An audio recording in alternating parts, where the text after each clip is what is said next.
우리를 지켜보시는 하나님, 저희들의 인생 가운데 찾아오셔서 주님의 힘으로 살아가게 하신 은혜를 감사드립니다.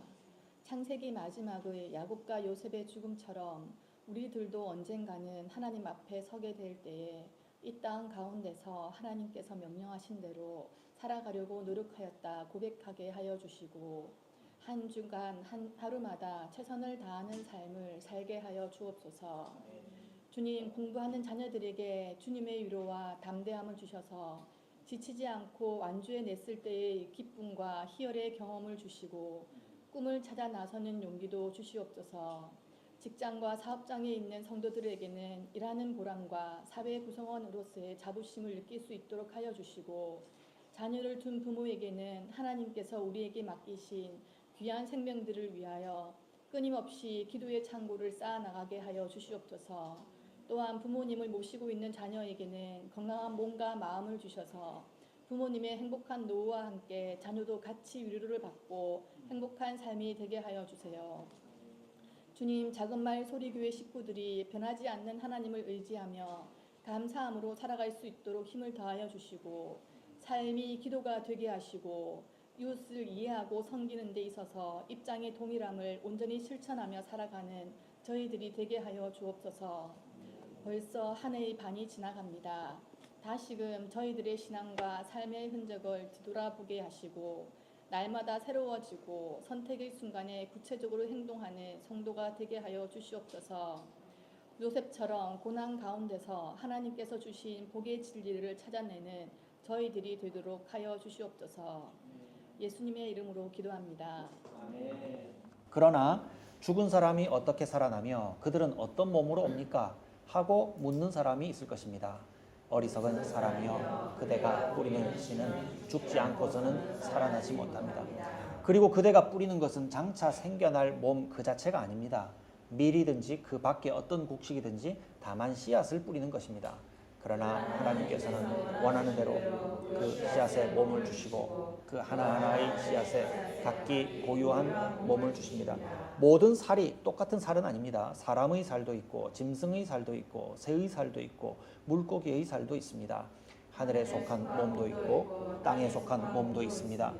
하늘에 속한 몸들의 영광과 땅에 속한 몸들의 영광이 저마다 다릅니다. 해의 영광이 다르고 달의 영광이 다르고 별들의 영광이 다릅니다. 별마다 영광이 다릅니다. 죽은 사람의 부활도 이와 같습니다.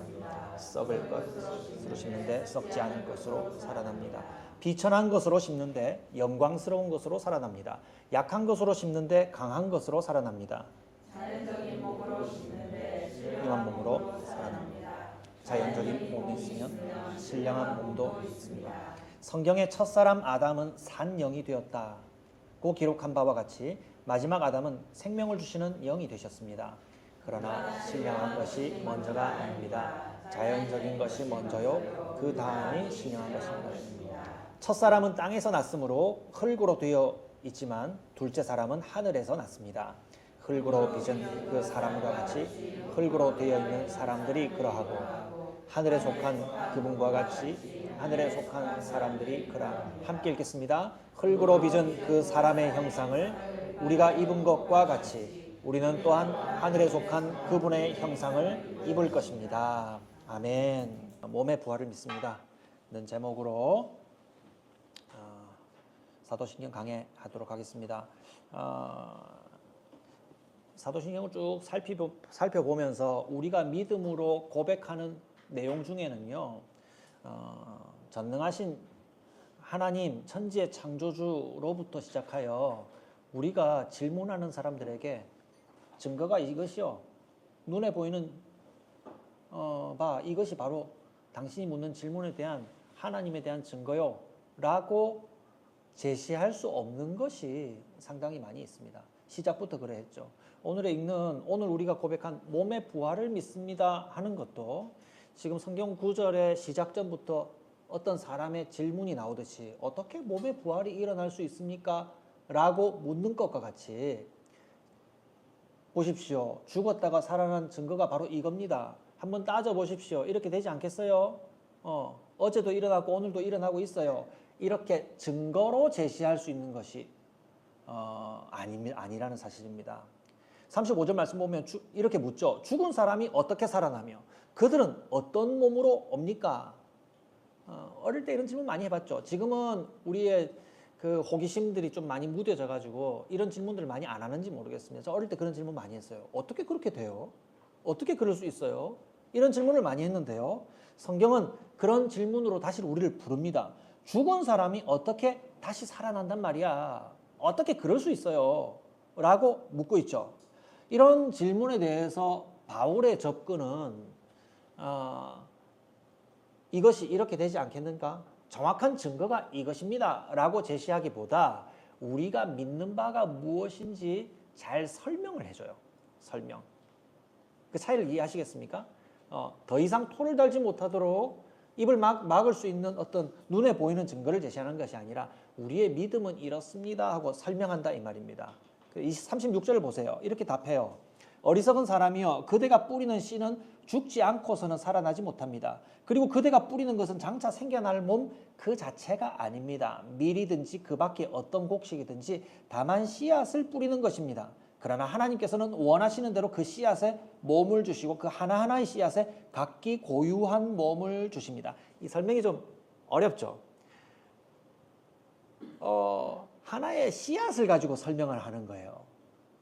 이 질문을 하는 당신은 씨앗에서 이 조그만한 씨앗에서 조그만한 나무가 되어서 커다란 나무가 되어 열매가 맺어지는 그 과정을 당신은 이해할 수 있습니까? 라고 말하는 겁니다. 조그만한 씨앗의 모습에서 크게 자란 나무에서 열매 맺는 그런 모습까지 씨앗의 모습에서 상상할 수 있어요?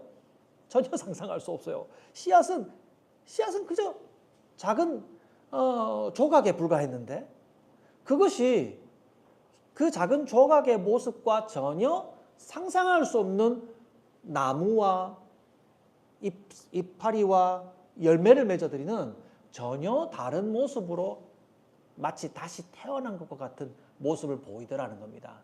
그것은 이미 어디서 우리가 보고 경험했어요? 하나님이 만드신 창조물에서 이미 우리가 알고 경험한 거다 이 얘기하는 겁니다. 하나님은 없는 것에서 새롭게 없는 것에서 세상을 만들어내신 분이시죠. 예. 하나님이 만드신 창조물인 씨앗 하나만 보아도 그것에 대해서 우리가 설명하기 어려운 변화, 새로운 생명이 주어지는 것을 볼 수 있더라 이 말이에요. 그래서 씨앗의 비유에서 우리가 확인할 수 있는 것은 씨앗에서 나오는 식물이 분명히 씨앗과 다른 모습이지만 동시에 씨앗에서 나온 어떤 다른 모습의 생명으로 자라는 것을 확인할 수 있다라는 걸 강조해요. 저는 이 구절을 생각하면서 우리의 부활의 모습이 이런 것이겠구나 짐작해 봅니다. 여러분 여러분들이 가지고 있는 모든 외모에 전적으로 만족합니까? 그런 분 혹시 계십니까? 그렇지 않을 것 같아서 묻는 질문인데 혹시 있을까 봐 걱정이 되네요. 나는 내가 가진 모든 외모에 너무 만족해. 키와 얼굴의 생김새와 또 외모라고 하면은 겉으로 보이는 것만 아니죠. 나의 두뇌, 나의 성품 이런 것에 여러분 전적으로 다 만족합니까? 보통 그렇지 않은 경우가 많죠. 그런데 만약 지금 내가 보고 있는 나의 외모, 저는 지금 설교도 제대로 잘 익히지 못해가지고 계속 원고를 확인하면서 잘 가고 있는 걸 확인해야 될 만큼 부족한 나의 지성, 지혜 이런 모습 그대로 지금 내가 보고 느끼고 있는 이 모양 그대로 다시 태어나는 것이라고 한다면 여러분 그 부활에 대해서 사모하고 기다릴 만 하겠느냐 이 말입니다. 좀 그렇지 않겠죠. 나는 지금 나의 모습에 충분히 만족하니까 나는 나의 똑같은 모습으로 나중에 다시 또 태어나면 좋겠어. 그런 사람은 흔하지 않을 것 같아요. 나의 부족한 모습은 좀 많이 보완해서 새로운 모습이 되고 싶은 마음 아니겠습니까? 어릴 때 또 이런 생각을 했어요. 장례식장을 갔는데 화장을 한다는 거예요. 화장은 뭐 이렇게 얼굴을 예쁘게 화장 단장해서 장례를 하는 건 줄 알았는데 그 화장은 그게 아니라 사람을 다 태워서 없앤다는 거예요. 충격을 받았어요. 그렇게 하면은 하나님이 나중에 부활의 몸을 주신다고 하는데 다 화장을 해서 먼지처럼 다 재처럼 흩어져 버리면은 하나님이 어떻게 사람을 부활시키지? 몸의 부활을 시키는 것이지? 저는 그 질문이 찾아왔어요. 그럼 안 되는데 매장하는 것이 좋은 것 같은데 그 생각을 했어요. 여러분들은 어떻게 생각하십니까? 매장을 하면 하나님이 좀 재료가 그래도 조금 남아 있으니까 부활시키기가 조금 간단하고 화장을 해서 먼지처럼 다 흩어져 버리면은 하나님이 새롭게 만드시는데 좀 어려움이 있으실 것 같습니까?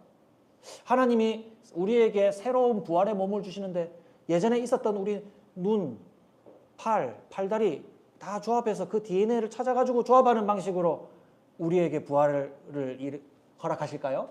저는 그렇지 않다고 생각합니다.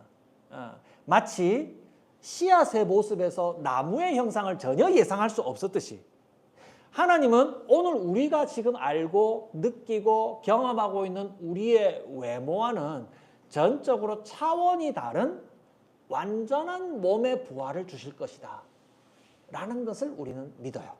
그래서 하찮게 장례를 뭐 매장을 했든지 화장을 했든지 뭐 어떤 방식으로 장례를 했든지 간에 심지어 여러분 시신을 잃어버리는 경우도 허다하지 않습니까? 참으로 슬픈 일이지만 시신을 잃어버리는 그런 일이 있다 하더라도 그런 사람은 허망하고 너무 속상하고 그런 감정을 겪어야 됩니까? 걱정하지 말아라. 하나님은 아무것도 없는 것에서 창조하듯이 우리의 옛날 모습에서는 전혀 상상할 수 없는 완전한 부활의 몸을 우리에게 주실 것이다. 그 믿음이 우리의 믿음이에요. 여러분 우리 집사님들 장례 많이 따라가 보셨잖아요. 울고불고 합니다. 우리 엄마 어떻게 해? 우리 아버지 어떻게 해? 하면서 울고불고 해요. 소망이 사라지는 것 같잖아요. 그런데 우리 믿는 자의 소망은 무엇입니까? 흙으로 돌아가고 그 모든 것이 다 없어지고 했다 하더라도 걱정하지 말아라. 예전의 모습과 예전의 모습으로 떠올리는 것과 전혀 차원이 다른 영광스러운 몸의 부활을 주실 것이다 라는 것을 믿어요. 우리가 눈으로 보지 못했기 때문에 우리 사도들이 예수님께서 부활하신 모습을 보고 증언하는 것을 보고 우리가 조금 짐작을 할 뿐이지 우리가 경험하지 못한 것을 말하기 때문에 사람들에게 증거로 제시하지는 못해요. 그러나 하나님이 우리에게 주시는 진리의 말씀 안에서 하나님이 우리에게 그렇게 약속하신다는 것을 우리는 믿고 있다는 것을 알아야 됩니다. 하나님은 완전히 새롭게 우리를 창조하시는 거예요. 이런 점에서 우리는 우리가 가진 몸을 지금 오늘 우리가 가진 몸을 어떻게 이해하고 생각해야 할까요? 하나님이 나중에 먼지조차도 다 흩어지고 사라져도 나에게 새로운 몸을 주실 거라고 생각한다면 이거 일회용이네. 막 그림 그리고 뭐 아무렇게나 막 다 해도 되겠네. 술 먹고 몸을 쇠하게 만들어도 되겠네. 술 중독 우리 집사람 전문가죠. 하면 뇌가 망가지죠. 술의 중독이 뭐 다른 종류의 중독도 마찬가지죠. 그래서 막 뇌가 망가지는 것은 나를 이 세상이 너무 괴로우니 나의 뇌를 좀 망가뜨려서 나는 좀 둔한 상태로 좀 살고 싶어. 그럼 그렇게 여러분들은 몸을 일회용으로 망가뜨리시겠습니까? 판단하기에 따라 그것도 나름 합리적인 거 아닙니까? 나중에 새로운 걸 준다 하니까 이건 여기 사는 동안 일회용으로 쓸 거니까 알아서 내 마음대로 적당하게 쓸게요. 재미있게. 아픈 거 좀 잊어먹고 살래요. 뭐 마약도 하고. 뭐 제가 좀 과장해서 얘기했습니다만은 여러분 좀 과하게 경고하는 겁니다. 그런 쪽으로는 상상도 하지 마십시오. 몸도 내 마음대로 쓰고 그렇게 하는 게 올바르냐 이 말입니다. 저는 그 반대라고 생각합니다. 지금 우리가 갖고 있는 이 몸은 내 마음속에 참 불만사항도 많이 있을 만큼 약하고 부족하고 또 심지어 점점 늙어가면서 낡아지고 쇠해지는 몸, 결국 죽게 돼서 먼지로 흩어지게 될 몸이지만 이 몸은 누가 주신 몸이에요? 하나님이 처음부터 우리를 위하여 만들어 주시고 지금도 함께 계시는 몸이라 이 말입니다. 그래서 하나님이 나중에 우리를 새롭게 창조해 주시는 새로운 몸을 주실 것이라는 것을 아는 사람들은요, 하나님께서 지금 나에게 하나님의 어떤 거룩한 목적이 있어서 지금 나에게 주신 이 몸을 함부로 사용하지 않아요. 이것을 어떻게, 같은 성경 고린도전서 6장 9절에서 20절 말씀은 이렇게 기록합니다. 제가 읽어드릴게요. 고린도전서 6장 19절에서 20절 말씀인데요. 여러분의 몸은 여러분 안에 계신 성령의 성전이라는 것을 알지 못합니까? 여러분은 성령을 하나님으로부터 받아서 모시고 있습니다. 여러분은 여러분 자신의 것이 아닙니다. 여러분은 하나님께서 값을 치르고 사신 사람들입니다. 그러므로 여러분의 몸으로 하나님을 영화롭게 하십시오. 하나님이 창조하신 몸, 하나님이 내게 주신 몸이 귀한 것인 것을 아는 사람들은, 나중에 나에게 주실 그 영광스러운 몸이 있다는 것을 아는 사람들은요, 오늘 지금 현재 살아가는 지금 나에게 주신 이 몸도 비록 부족한 것도 많고 점점 약해져가는 몸이라 할지라도 하나님과 함께 살아가는, 하나님을 모시고 살아가는 몸이라고 생각을 해야 돼요. 그래서 이 몸을 가지고 내 마음대로, 일회용이니까 내 마음대로 쓸래 이렇게 하지 않고 이 몸으로 하나님을 어떻게 영화롭게 할까, 하나님께 어떻게 영광 돌릴까 를 생각하면서 내 몸을 소중히 여겨야 한다는 거예요. 우리 자녀들 여기 있지만 어른들은 마음대로 살면서 우리는 못하게 하는 것 많이 있잖아요. 어른은 때때로 술도 한 잔씩 하고 즐겁게 사는 것 같아. 우리는 그거 못하게 하고. 난 어른이 되고 나면 정말 내 마음대로 살 테야. 그런 친구들 간혹 보긴 하는데 한번 여러분 나중에 어른이 되어서 한번 잘 판단해 보십시오. 예, 여러분들을 절제시키고 좀 삼가게 한 그것이 여러분들을 구속한 것이 아니라 여러분들의 몸을 소중히 여겨서 잘 가꾸어서 잘 자라나게 하여서 하나님의 영광을 위해서 아름답게 사용하도록 여러분들을 잘 돌보아 준 것이라는 것을 지금 여러분 마음에 잘 정리하고 있어야 됩니다. 지금 우리에게 주신 몸을 함부로 여기지 않고 귀하고 소중히 여기면서 하나님께 영광을 돌리는 데 사용하시는 저와 여러분들이 되시기를 바랍니다. 자, 그러면 부활에 대해서 한 가지만 더 살펴보고자 하는 것이 있습니다. 그럼 부활은 지금 내가 살고 있는 이 몸 잘 쓰고 쇠해서 없어지고 나면 나중에 한 번 더 영원히 사용할 몸을 주시는 정도에 그치지 않습니다. 지금 몸 하나 있었는데 죽고 나면 하나님이 그걸로 끝내지 않고 또 다른 몸, 지금보다 훨씬 좋은 몸 주셔서 영원히 살게 해주신다는 그 말이죠.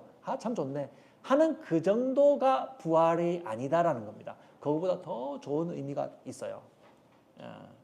부활은 지금껏 예전에 죽었던 사람이, 앞으로 죽게 될 사람이 지금껏 살았던 방식의 삶을 다시금 연장하는 것이 부활이 아니라 이 말이에요. 저는 만약에 그런 것이 부활이라면 부활을 믿고 싶지도 않고 그런 것이 없었으면 좋겠어요. 왜냐하면 한번 따져보십시오. 지금 우리가 살고 있는 세상이 마냥 행복하기만 합니까? 그렇지 않죠.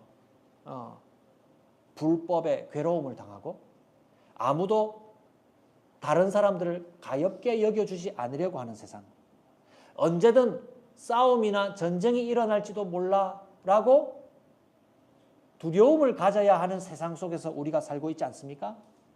우리가 경험한 세상은 상당히 많은 경우 불법과 거짓이 이기고 힘과 재산을 가진 사람이 못 가진 사람들을 오히려 더 압박하고 고통을 주고 지배하는 세상이 아니던가요? 만약에 지금 우리가 살아가는 이 세상의 질서와 마찬가지로 우리가 나중에 주시는 하나님의 몸이 지금보다 좀 나은 것을 주신다 하더라도 여전히 우리가 경험하게 되는 세상이 우리가 지금 경험하고 살아가는 이러한 모습의 연장이라면 여러분, 저는 그것을 부활이라고 여기면서 기대하고 싶지 않습니다. 여러분들은 어떻게 생각하십니까? 그것은 과연 부활이 맞을까요? 저는 그건 부활이 아니라고 생각합니다.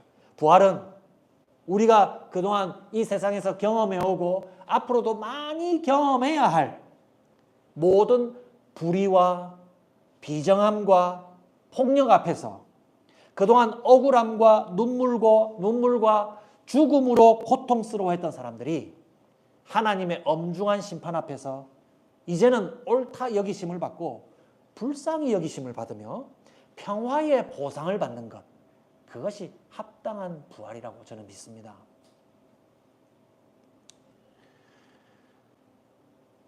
그동안 이 세상에서 부당히 고통했던 많은 사람들이 하나님의 위로를 받고 너 그동안 수고 많이 했다. 이제는 나의 품에서 쉬어라. 그것보다도 훨씬 나은 것으로 너에게 보상해 줄게. 라고 하면서 그 보상을 맛보고 살아가는 것이 함께 맛보고 살아갈 수 있어야 그것이 합당한 부활이라 이 말이에요. 지금 세상과 달라져야 한다 이 말입니다. 그런데 하나 깨달아야 되는 것은 고통했던 사람들은 고통이 다 사라지고 나중에 다 위로받게 돼. 속상한 일이 있었던 사람들은 나중에 그 억울한 것을 다 풀고 마음이 후련하게 돼.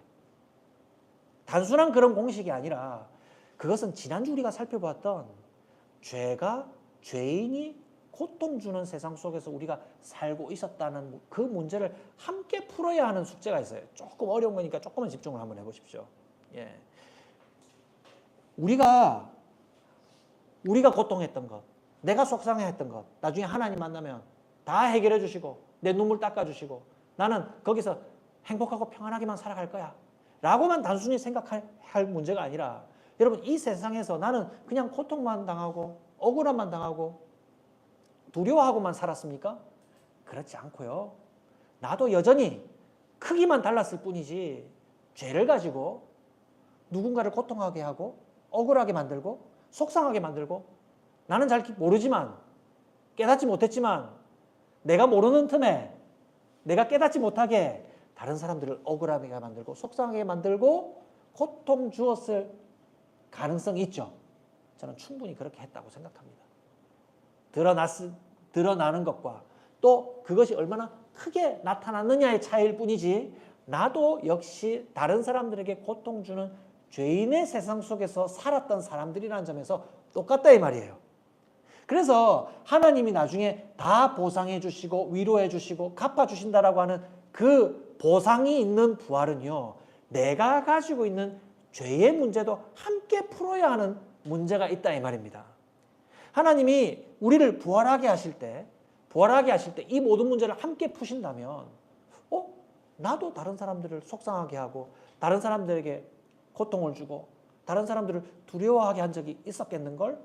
그것에 대한 대가를 치른다면 여러분들은 그런 위로의 부활을 하게 될까요? 심판을 받아서 하나님께 그것에 대가를 치르는 심판을 받게 될까요?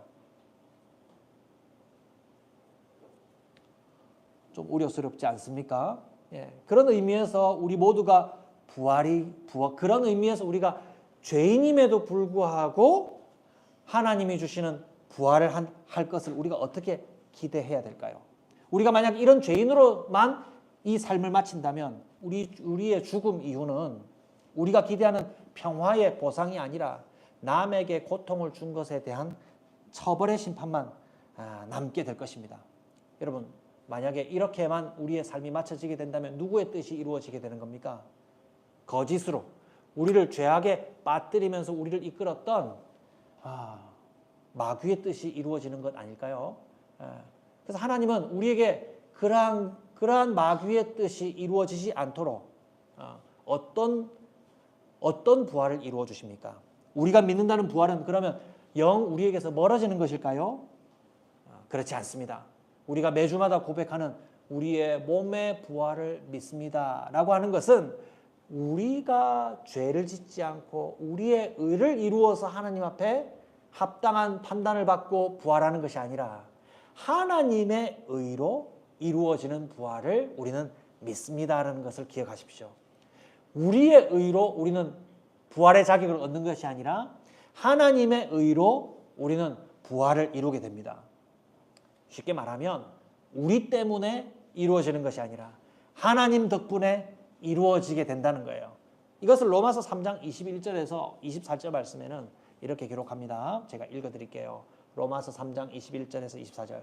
그러나 이제는 율법과는 상관없이 하나님의 의가 나타났습니다. 중요한 단어는 하나님의 의입니다. 그것은 율법과 예언자들이 증언한 것입니다. 그런데 하나님의 의는 예수 그리스도를 믿는 믿음을 통하여 오는 것인데 모든 믿는 사람에게 미칩니다. 거기에는 아무 차별이 없습니다. 모든 사람이 죄를 범하였습니다. 그래서 사람은 하나님의 영광에 못 미치는 처지에 놓여 있습니다. 그러나 사람은 그리스도 예수 안에서 얻는 구원으로 말미암아 하나님의 은혜로 값없이 의롭다는 선고를 받게 됩니다. 우리도 죄인이고 우리에게 고통을 주었던 이 세상에 살아가는 다른 사람들도 다 죄인인데 여러분 우리를 포함한 모든 죄인들이 처벌을 받는 것이 하나님의 의, 정의가 이루어지는 것이겠죠. 그런데 그 하나님의 의 속에는 뭐가 포함되어 있냐면 우리에게 주어질 처벌을 면제하는 것, 해버리는 것이 아니라 그 면제를 하기 위해서 우리의 처벌을 누구에게 맡기신다? 하나님의 아들 예수님에게 그 처벌을 맡기심으로 우리가 받을 처벌을 예수님께 다 이루어지게 하심으로 예수님을 믿음을 통해 우리에게 주어질 처벌이 예수님에게 다 주어졌습니다 라고 하는 사실을 그 믿는 믿음을 통해서 하나님의 의가 우리에게 이루어진다 이 말입니다.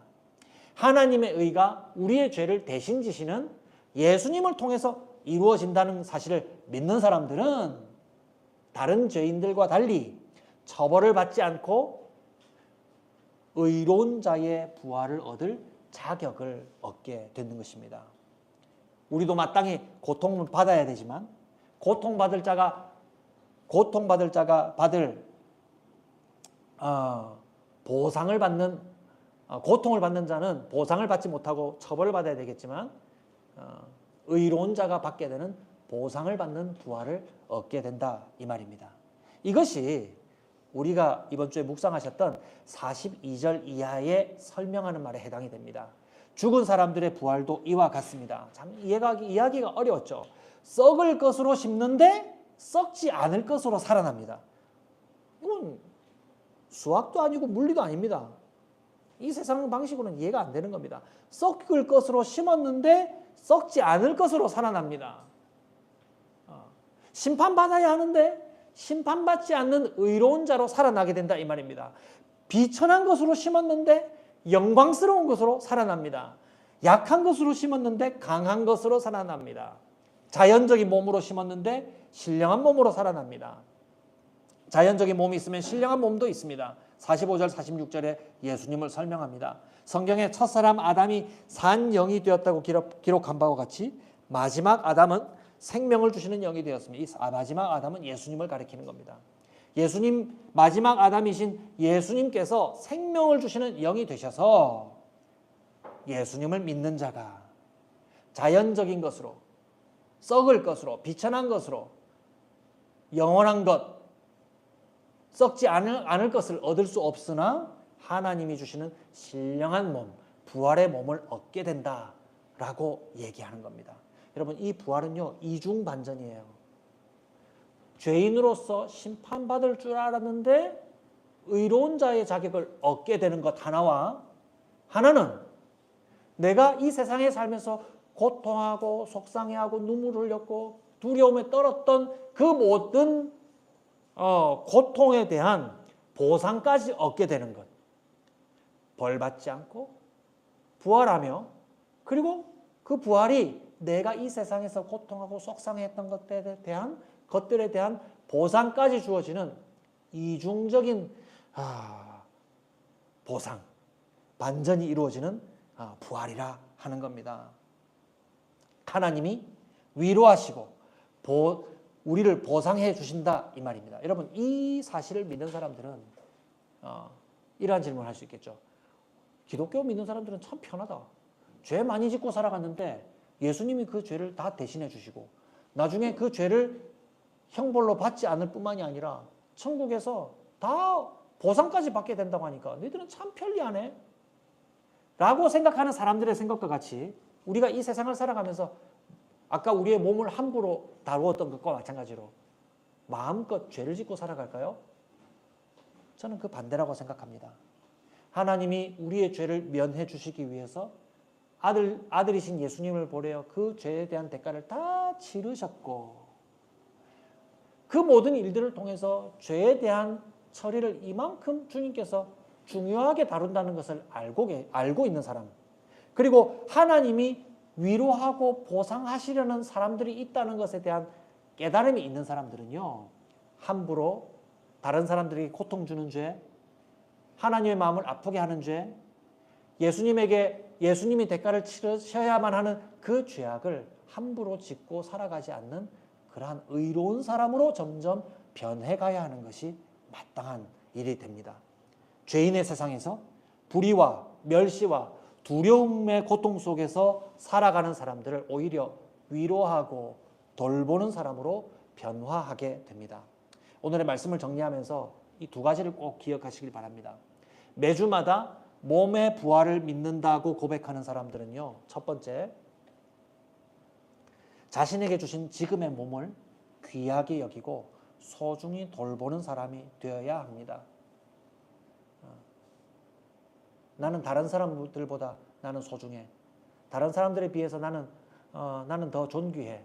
이런 말이 아니라 하나님이 주시는 아름답고 영광스러운 몸을 기다리는 사람은 지금 먼저 주신 첫 번째로 먼저 주신 이 몸도 역시 하나님의 영광을 위해서 주신 소중한 몸이라는 것을 알고 하나님께 영광을 돌리기 위하여 소중히 사용한다는 것을 기억해야 됩니다.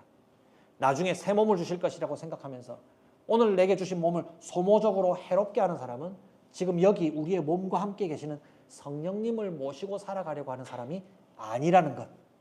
술 취하고 방탕하게 살지 않습니다. 오늘 내게 주신 몸에 대해서 불만하지 않고 성령 하나님을 모신 집, 성전, 하나님이 계시는 성전이 되려고 하는 삶을 살아가게 됩니다. 두 번째는 오늘의 불의와 멸시와 공포를 하나님의 의와 긍휼과 평화로 바꾸시는 부활이 있다는 것을 믿으시기를 바랍니다. 세상이 주는 것은 불의와 멸시와 공포 아닙니까? 여러분, 우리가 다시 태어날 세상이 여전히 그런 것이 있다면 여러분 다시 태어나고 싶어요? 저는 다시 태어나고 싶지 않습니다. 그러나 우리가 다시 생명을 얻게 되는 부활이 있는 하나님의 나라는 하나님의 의와 긍휼과 평화가 다스리는 나라입니다. 한 주 동안 묵상하시는 본문도 그 영원한 나라에 대한 묵상이 이어질 것입니다. 그것을 믿으시길 바랍니다. 내 속상한 것을 다 위로해 주시지만 내가 잘해서가 아니라 나의 잘못을 예수님이 다 담당하신 하나님의 의로 된다는 것. 내가 잘해서가 아니라 하나님이 이루신 예수님의 일을 통해서 그 하나님의 의가 이루어진 것입니다. 그래서 이 하나님의 의의 관심이 어디에 있다? 이 땅에서 불법과 멸시와 공포 속에서 고통당하는 사람들에게 하나님의 관심이 있다는 것을 알고 우리의 시선도 어디를 향해요? 하나님이 바로잡고자 하시는 그러한 일에 우리의 시선이 가야 합니다. 고통당하는 사람들을 위로하고 보상하려는 삶을 여기서도 우리가 살아가려고 애쓰게 된다 이 말입니다. 우리도 여기서 위로하는 사람이 되어야 합니다. 이 같은 부활의 소망을 가지고 하나님께 영광 돌리는 삶을 살아가시는 저와 여러분들이 되시기를 주님의 이름으로 축복합니다.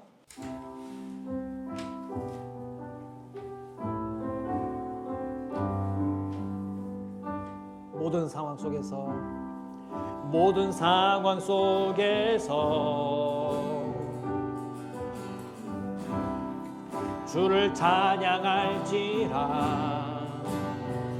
주는 너의 큰 상급, 주는 너의 큰 상급,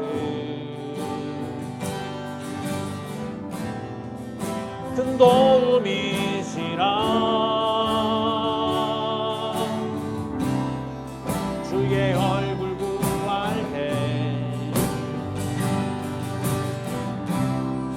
주의 영을 부으사 크신 사랑 안에서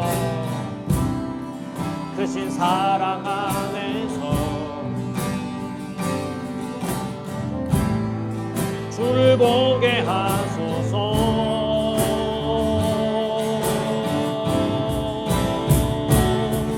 내 영혼이 확정되고 확정되어 싸우니 믿음에 눈들어 주를 바라봅니다. 내 영혼이 확정되고 확정되어 싸우니 믿음에 눈들어 주를 바라봅니다. 주를 찬양할 때 주의 나라, 주를 찬양할 때 주의 나라 이미 임했네. 그의 영원한 나라 보게 하소서. 내 영혼이 확정되고 확정되어 싸우니 믿음에 눈들어 주를 바라봅니다. 내 영혼이 확정되고 확정되어 싸우니 믿음에 눈들어 주를 바라봅니다. 내 영혼이 확정되고 확정되어 싸우니 영혼이 확정되고 확정되어 싸우니 믿음에 눈들어 주를 바라봅니다. 내 영혼이 확정되고 확정되어 싸우니 믿음에 눈들어 주를 주를 찬양할 때 주의 나라 이미 임했네. 주를 찬양할 때 주의 나라 이미 임했네. 그의 영원한 나라 보게 하소서. 내 영혼이 확정되고